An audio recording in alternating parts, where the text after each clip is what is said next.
Good morning. I'm Zoe Clarke, your customer training specialist at RosterElf. Thanks for joining me to explore the activity feed and how it helps you stay informed. The activity feed is your real-time audit log, showing who did what and when across leave, rosters, and payroll. Let's dive in. How to open the activity feed. Navigate to the dashboard header. Select the toggle in the middle of the header to open the activity feed. How to filter and search the activity feed.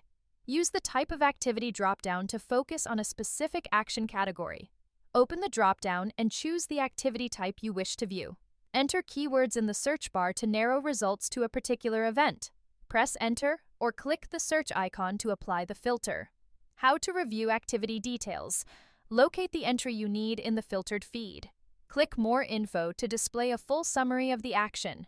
Use this detail to confirm who performed the action, when it happened, and any changes made. Thanks for watching. If you have any questions, our support team is here 7 days a week. Happy rostering!